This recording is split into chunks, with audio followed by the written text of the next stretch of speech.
Hello बच्चों, let's see this question. If y is equal to mx plus c is a tangent to the hyperbola x square minus 3y square is equal to 1, then first option is c square is equal to m square, second option is c square is equal to m square plus 1, third option is c square greater than m square, and fourth one is c square less than m square. So first of all इसके की concept पर discussion करते हैं.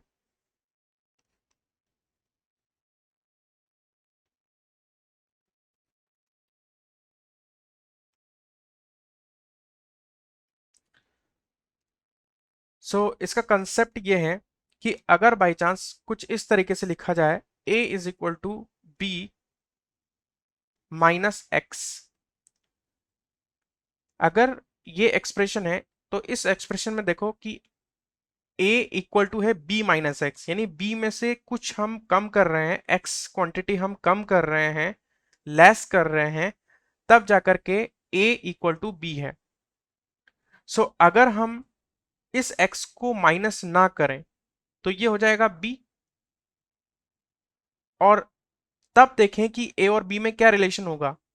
तो उस case में क्योंकि b में से x लेस करने पर a के इक्वल आ रहा है, इसका मतलब अगर b में से x लेस नहीं करेंगे तो उस केस में b a से ग्रेटर देन होगा, यानी a लेस देन b होगा. ये कंसेप्ट इस क्वेश्चन में यूज हो रहा है और इस कॉन्सेप्ट का यूज करके हम इस क्वेश्चन को करेंगे. आ जाते हैं इसके सॉल्यूशन पर.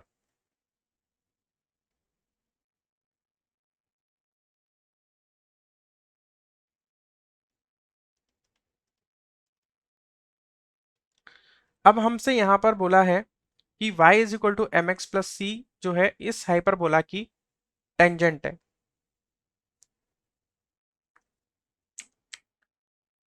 यहां पर स्लोप अगर देखें, स्लोप ऑफ टेंजेंट, तो वो स्लोप ऑफ टेंजेंट कितनी है, m है. यहां पर अगर y is equal to M X plus C अगर टेंजेंट है तो उसकी स्लोप क्या है, m है.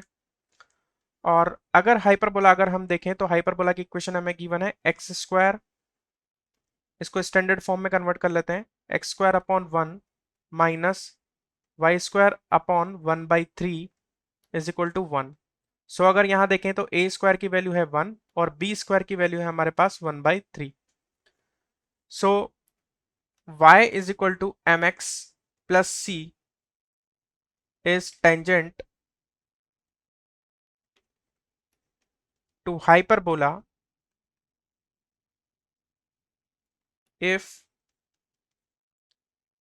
c is equal to plus minus under root of a square m square minus b square.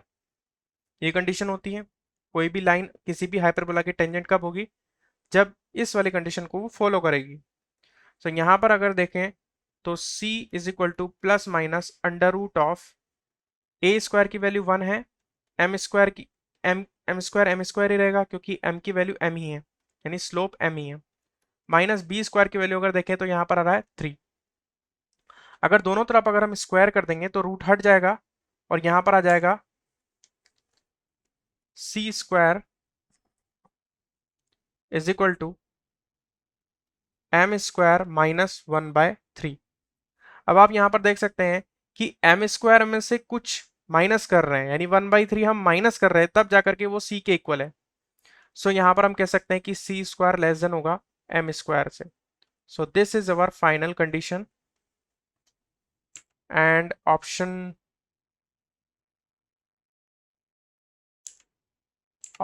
D is correct. I hope you will understand it well. Best of luck.